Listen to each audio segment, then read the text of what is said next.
Good afternoon, ladies and gentlemen. Can I ask you please to take your seats? We'll be beginning shortly.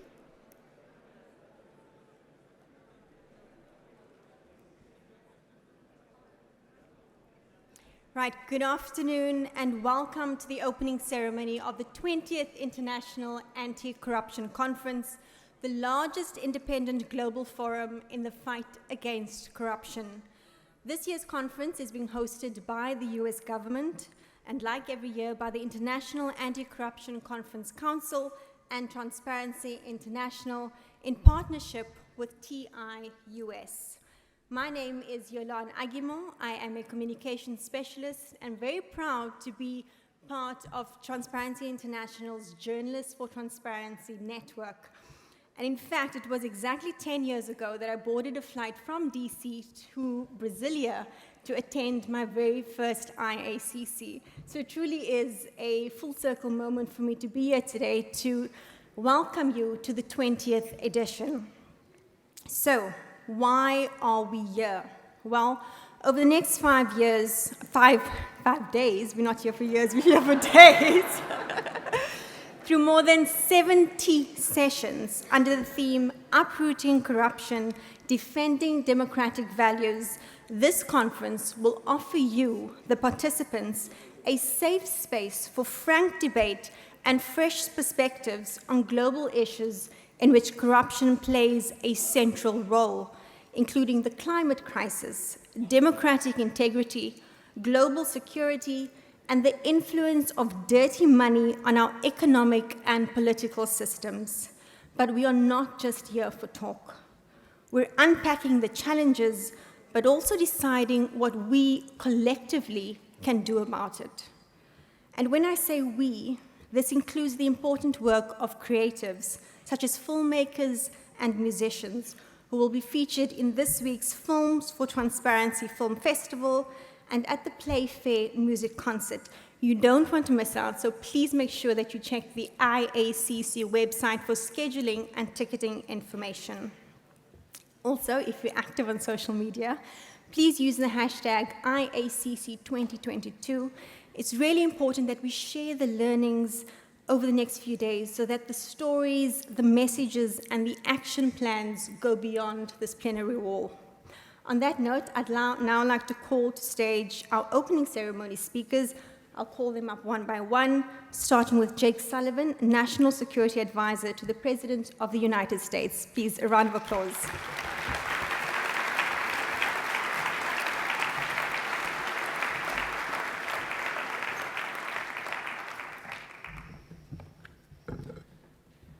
Well, good afternoon, everyone. And on behalf of President Biden, I want to welcome you to Washington.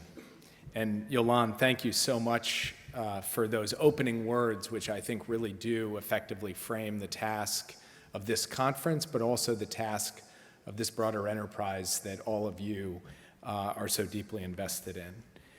And I want to thank everyone gathered here, and especially leaders like Huguette, Delia, and Gary for your commitment to combating corruption over the years.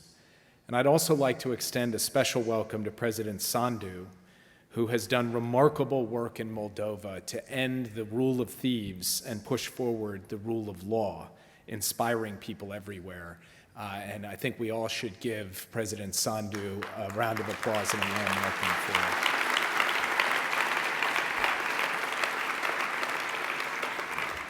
And of course, thanks to all of you, those who have traveled here, those who are tuning in to this conference virtually. This is an important moment.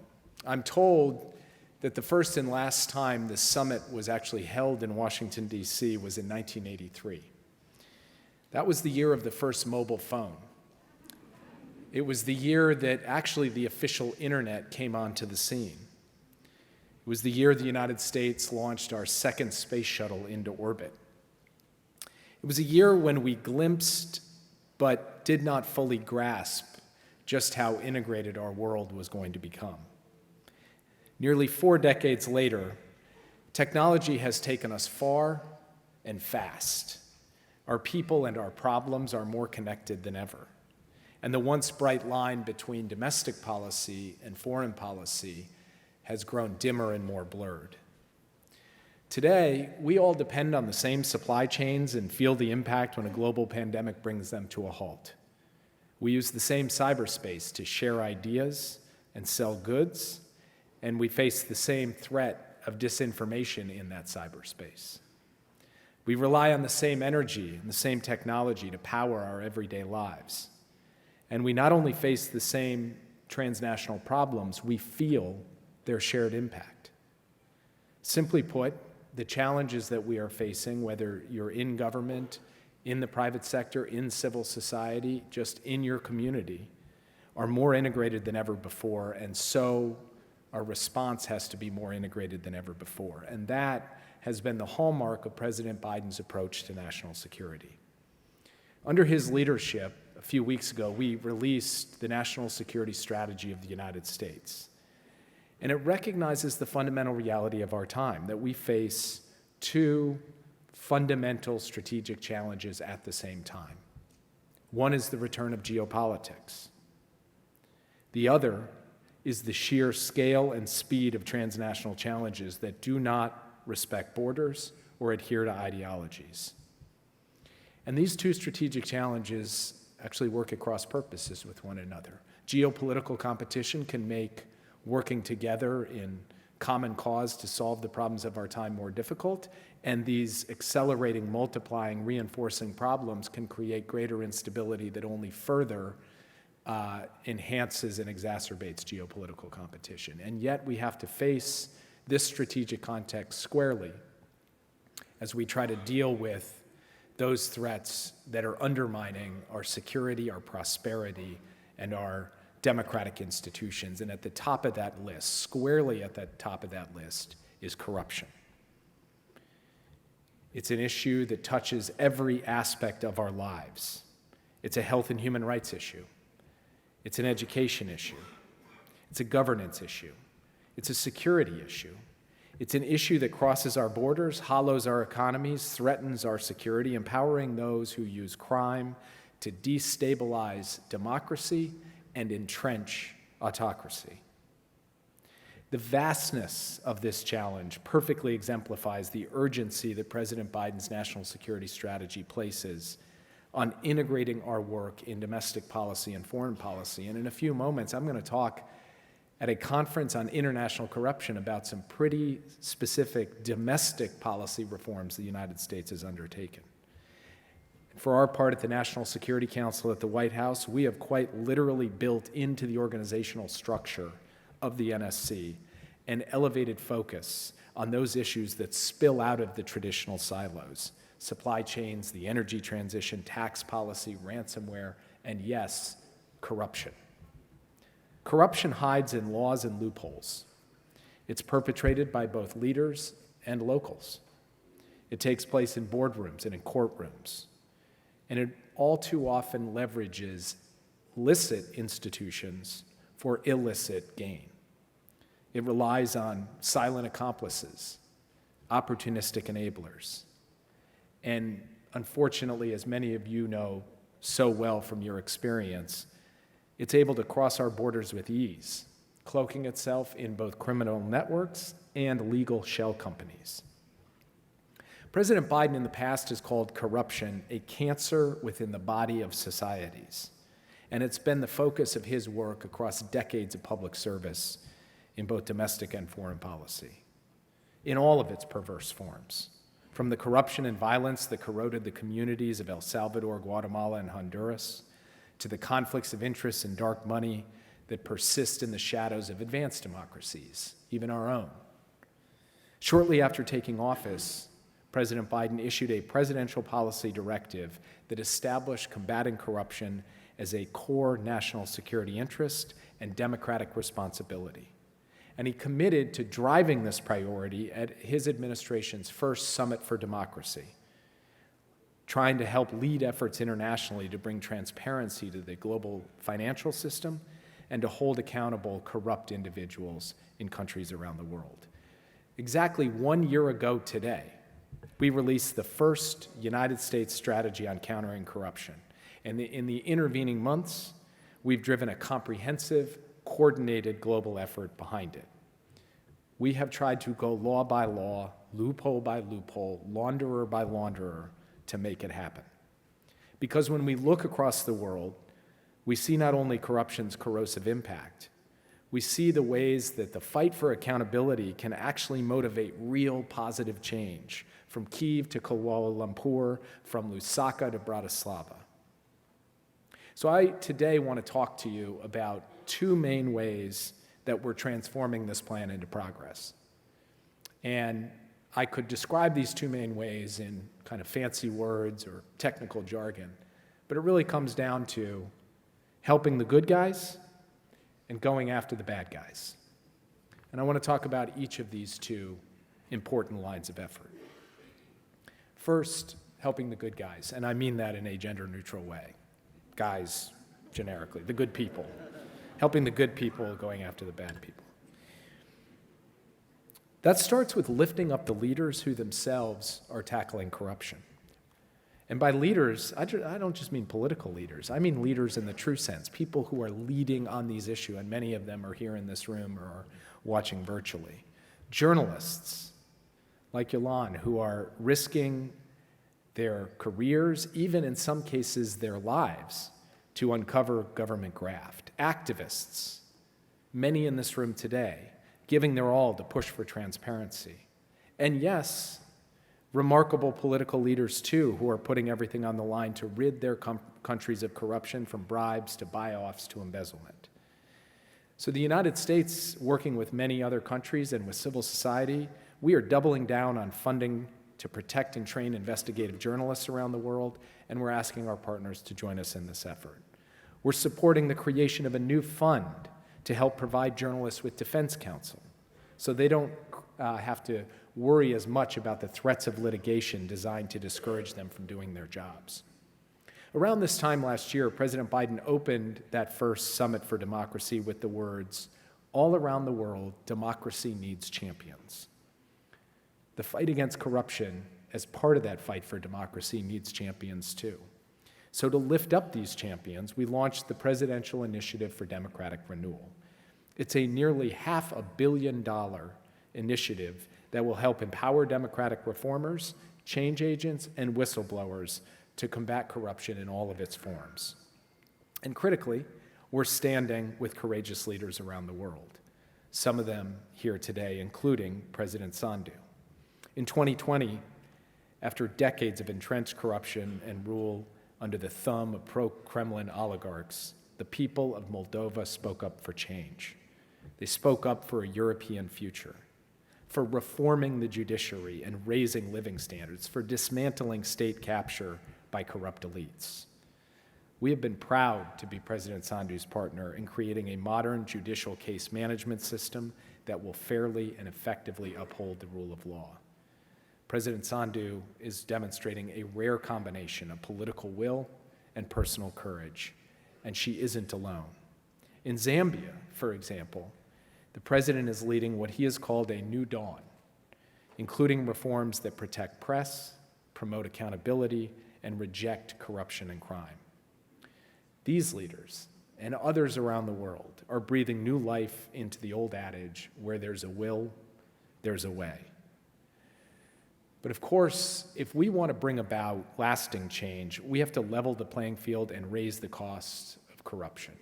And this brings me to the second line of effort, going after the bad guys, the bad people. Because it's not just good enough to help our friends, we've got to make it harder for those who want to use corruption as a tool to weaken and corrode the societies and democracies that we're all seeking to support and help thrive. We have to ensure that our systems serve as a check rather than an accomplice to corrupt behavior. And for us in the United States, that means taking steps to make it harder to exploit the U.S. financial system to advance corruption globally. Many of you well understand that for decades, corrupt actors have looked to the U.S. financial system and the tools, the rules, the loopholes to try to move money, move ill-gotten gains, and further their corrupt endeavors. using layers of shell companies to obscure, launder, and legitimize those ill-gotten gains. We're not talking about corporate entities that contribute to our economy. Shell companies can have legitimate purposes, but they are also a favored way for criminals of all stripes, from kleptocrats to arms dealers, to hide their identity as they move their assets through our financial system. So, early last year, with thanks to leadership from those inside our administration and across this room, the U.S. Congress passed a landmark bipartisan law, the Corporate Transparency Act, that requires companies incorporated in the United States to disclose information about their true owners. It was a huge step and the most significant update to our anti-money laundering architecture in decades. 2 months ago, I think we should. I think it is worth pausing, and in giving some applause for this, you're applauding also the work of a lot of people here who put blood, sweat, and tears into making that major advance on behalf of anti-corruption efforts through the passage of this important law. And just 2 months ago, the Treasury Department issued the first regulation to implement this law. And the final reporting rule, which goes into effect a year from now, will maximize our opportunities to track down corrupt actors while minimizing the burden on small businesses and other reporting companies. But we're not going to stop there. As the world's largest economy, an engine of global innovation and progress, we bear particular responsibility to identify and address our own regulatory vulnerabilities. So last December, the Treasury Department launched a regulatory process to tighten the ability of illicit actors to launder dirty money through our real estate sector. And we'll also continue to work with Congress on further measures to enhance transparency and accountability. The Biden administration fully supports the bipartisan Establishing New Authorities for Business Laundering and Enabling Risk to Security Act. That's a mouthful. Many of you know it better as the Enablers Act.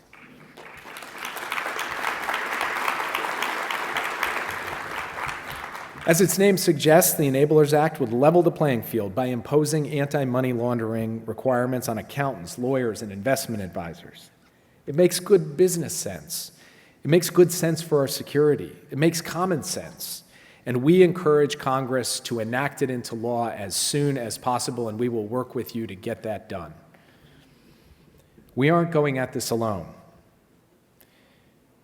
Taking on the corrupt actors around the world is something that each of us has to do, in our own systems, but also something we need to rally our partners to do through collective action as well. So we're increasing our collaboration with other countries toward this end. We've trained thousands of criminal justice officials to better prosecute corruption cases. We've worked with courts around the world to improve efficiency and effectiveness.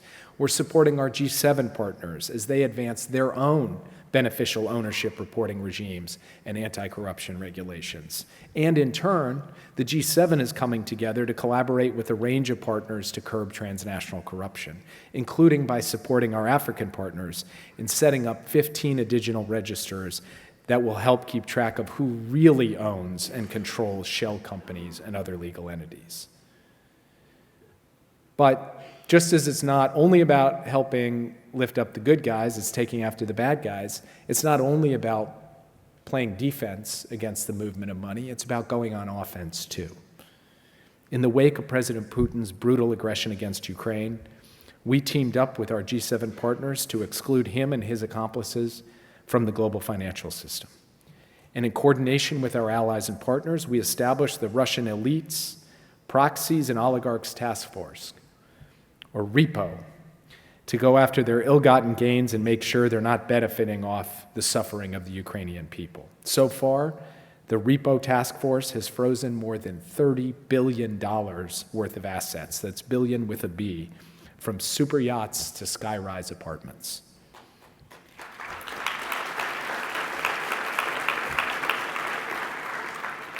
All the while, we're using the full range of our toolkit, including criminal prosecution, civil forfeitures, sanctions, to send a clear message to corrupt actors everywhere.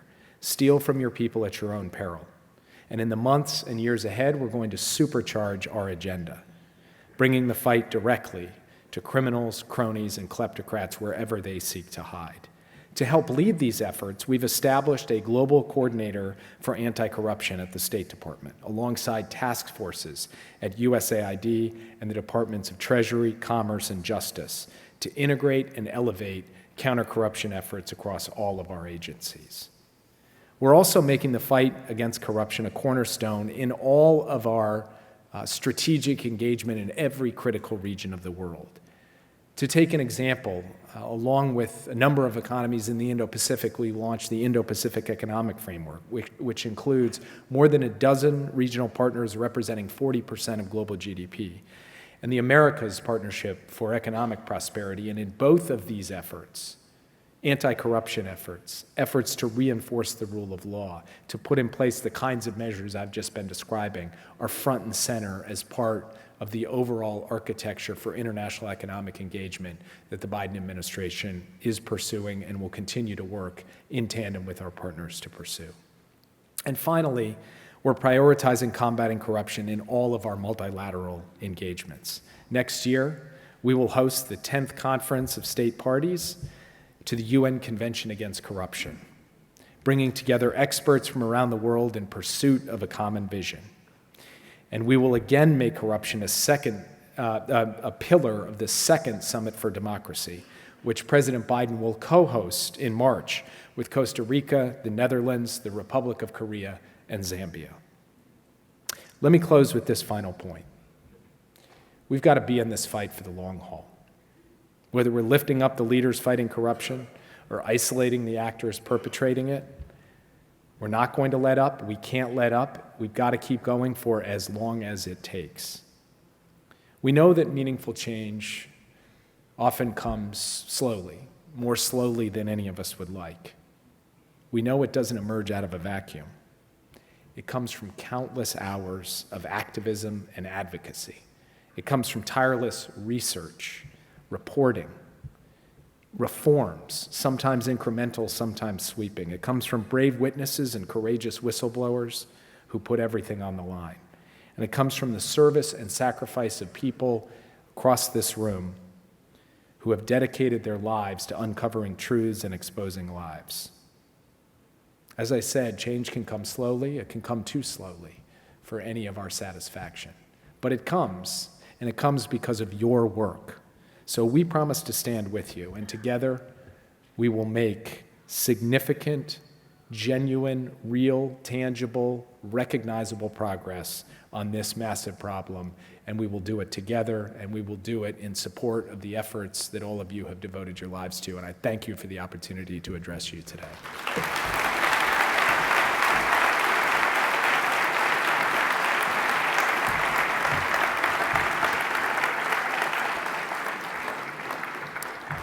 This is indeed an important moment, and the challenges we face are integrated, requiring an integrated response. We're in it for the long haul, for as long as it takes. Thank you to Jake Sullivan, National Security Advisor to the President of the United States. I would now like to call upon Delia Ferreira, Chair of Transparency International Board of Directors. A hand of applause, please.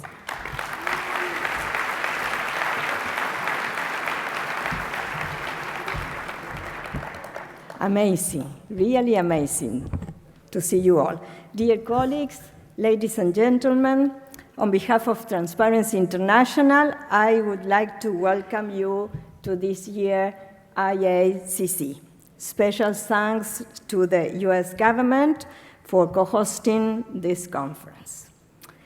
I do not need to repeat here the diagnosis of the multiple crises we are facing. War, erosion of democracy, rise of authoritarian regimes, climate change, post-COVID inflation and recession, lack of trust in institutions and leadership, and more worryingly, lack of interpersonal trust. The devaluation of truth, the attacks on freedom of expression, the limitation of civic space. I do not need to tell you that corruption is at the heart of all these problems. All of us gathered here today are aware of the challenges We have embraced the fight for integrity, and we are all working in many ways from different positions to tackle corruption around the world. We know what to do. We are clear about the goals. I would like to invite you to use this exceptional opportunity to think about the how. How to be more effective and impactful. How to consolidate and defend the progress made. How to face new challenges. How to make new alliances. How to engage citizens in our journey.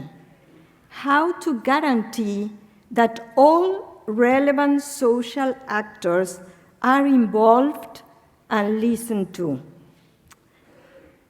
And let's do something now. May I ask you under 30 to stand up, please? And don't cheat.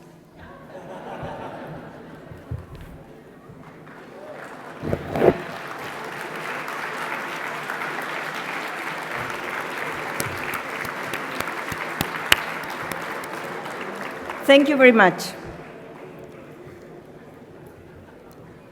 52% of the global population is under 30. This is a central actor whom we must quickly get on board. May I ask now those of you who are artificial intelligence engineers or designers to stand up? Let's see if our CEO have any colleague here. You can stand up, Daniel, but I don't see anyone else. The tech community is a key partner if we want to achieve really progress in our goal to hold power to account and guarantee transparency and integrity. In terms of actors, may I now invite women to stand up? And in this, we are doing very well now.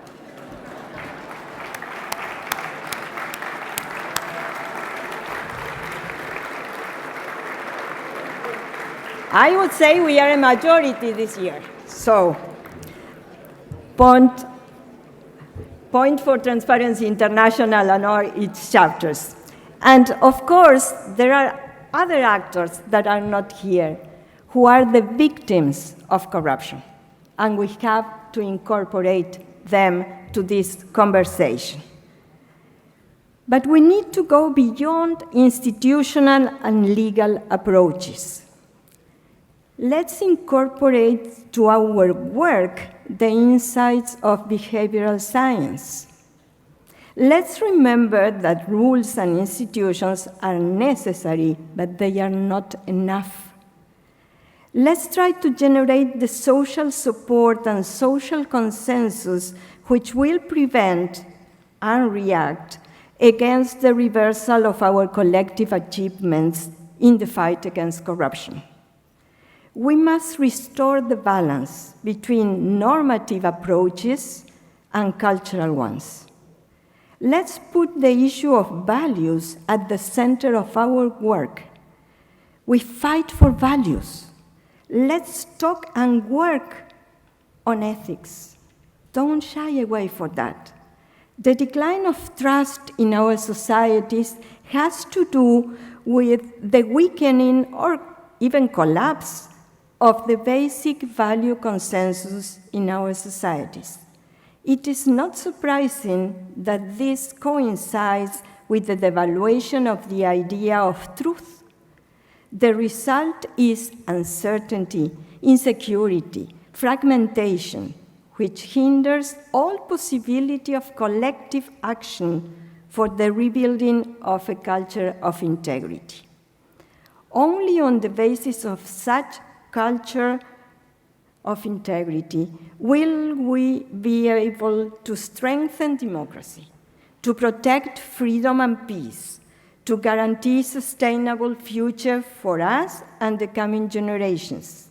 I hope that the deliberations, dialogues, discussions during these days will allow us to move forward the anti-corruption agenda in a more impactful way. And I will repeat here as my last words in this opening ceremony, my formula of the 4 I's. We need to work for more information, more integrity, less impunity, and less indifference. Thank you very much. Enjoy the conference.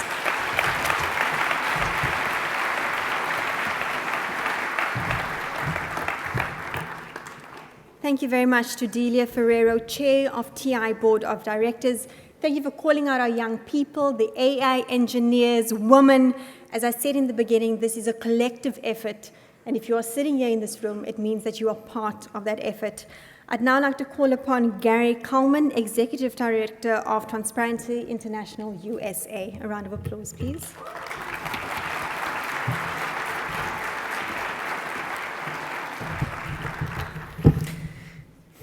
Hello, everyone. Good afternoon.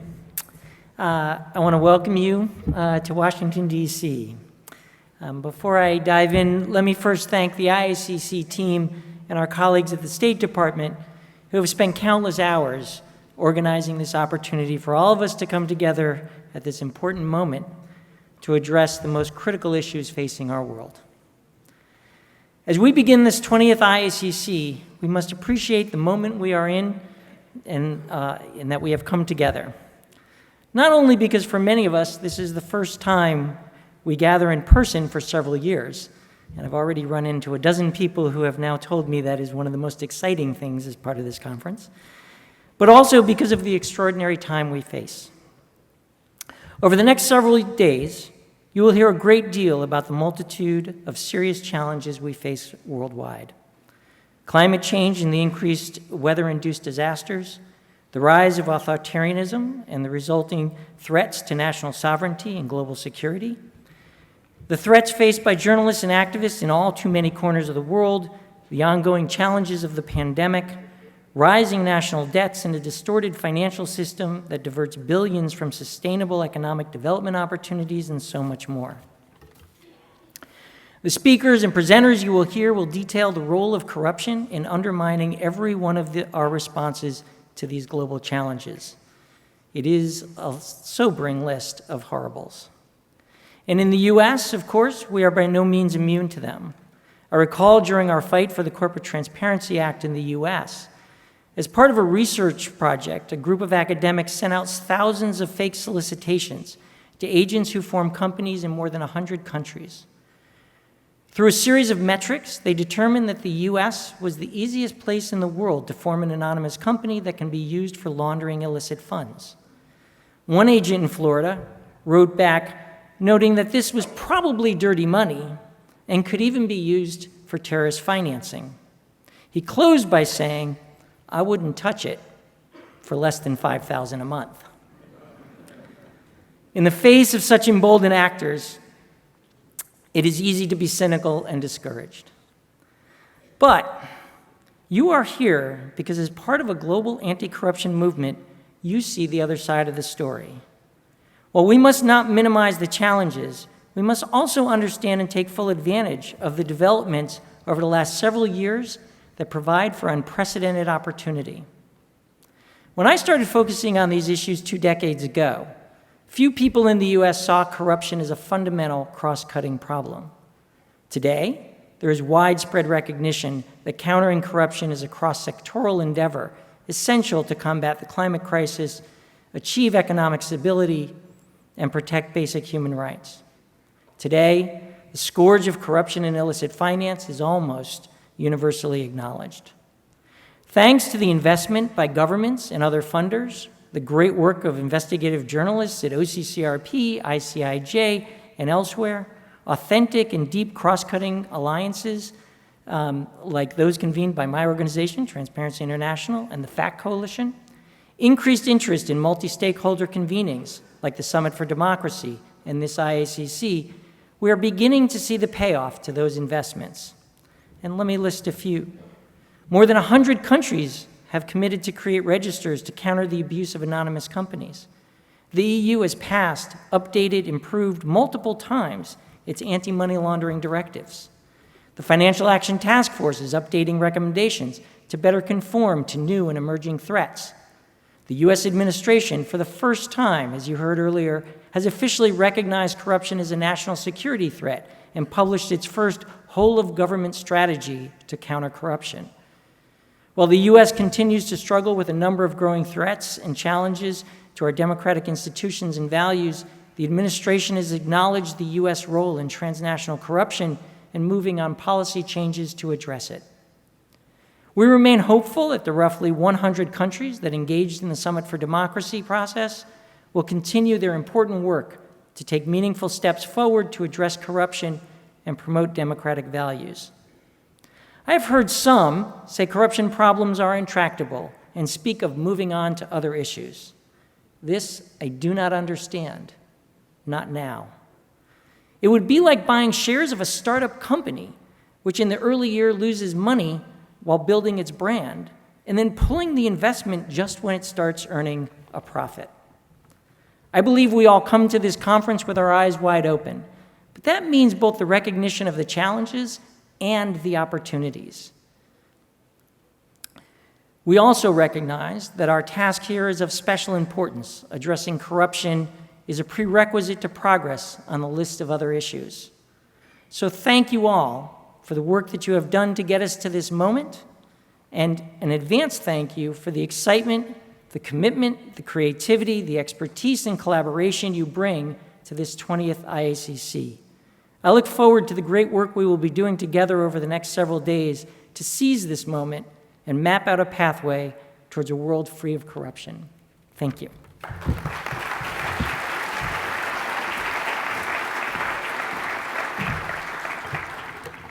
Thank you to Gary, Kalman, and thank you for highlighting the fact that we're beginning to see the payoff of the investments, that the work that so many of you are involved in the fight against corruption. I'd now like to call upon Huguette Labelle, oh, there she is, Chair of the IACC Council.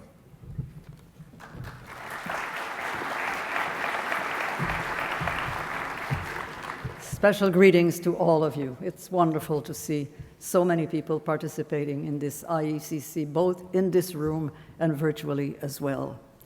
On behalf of the IACC Council, I would like to express our deep appreciation to the government of the United States for hosting this conference at this very special time for our humanity. I would also like to express our appreciation to the speakers who are here to give not only of their time, but their knowledge, their experience, and to all of you who are participating in this conference, because its impact will depend on each one of us.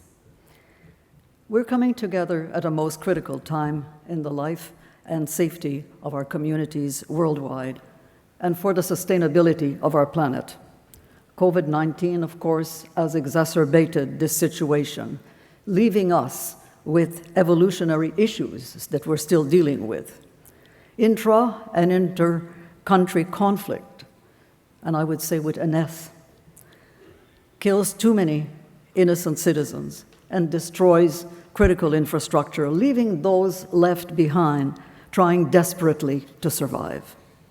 Corruption continues to fuel our global threats and hinders the required success of present and future solutions that we will be looking for. Its cost is estimated in trillions every year. We know that corruption in all its forms fosters inequality and human rights abuses, including gendered forms such as sextortion. Original criminal networks are increasingly finding ways of controlling power, threatening global security. And autocratic and kleptocratic regimes defy essential democratic values in order to keep control in their hands and hold on to power. Without values such as protection of human rights, due regard for the rule of law, transparency, integrity, respect for citizens, these individuals destabilize their countries, mortgaging everyone's future. And I was glad that the issue of journalists and civil society organization was raised, because they are victims too often today as we speak, and as Delia mentioned, in this room and around the world as well, when they speak against all forms of injustices or are too often being silenced, they at times pay for their life. Again, as Delia mentioned, the new information technologies have been a great service to all of us to detect corruption and especially money laundering, to help us work together collectively and attain greater success. Unfortunately, these technologies are also being used to manipulate information, distort data, contributing to discord and violence. And it's also an instant delivery mechanism for the enablers of money laundering, illicit trade, transfer pricing, and hiding of stolen assets, contributing to robbing countries of their financial and natural resources. However, we must recall also that much has been done, and there has been success that we can build on. And there have been, as we look to the future, a number of initiatives that have been started, but who are ready for full implementation, and that is sometimes waiting too long. World leaders have held several major meetings and made significant commitments to deal with a number of the issues that we're talking about at this conference, whether these are regarding developing public registers of beneficial owners of companies and their subsidiaries, or other key measures to prevent bribery and corruption. Their implementation is now essential. The Sustainable Development Goals, especially Goal 16 on peace, justice, and strong institutions, remains a central commitment for the future of our planet. Implementation remains so important. And the anti-corruption conventions, UN, UNCAC, OECD, the regional conventions, have all been important instruments that have been used, but that need to be reinforced and implemented also. We need to see anti-corruption measures embedded in the disbursement of resources to deal with major issues such as health, climate change, and post-war reconstruction, to prevent the significant diversion of these resources due to corruption. And at times it can be up to 40% or more, leaving so much less to do what needs to be done. These points, of course, are only some of the illustrations of our current and pending issues and of the sorts of things we need to do. But at this conference, we are from all regions of the world. We bring different experiences, as well as different professional and cultural background. We are from government, civil society, business, the academic sector, journalism, and much more. So let us take this opportunity of being together this week to contribute to the way forward. Together, we can make a difference. Thank you for being here.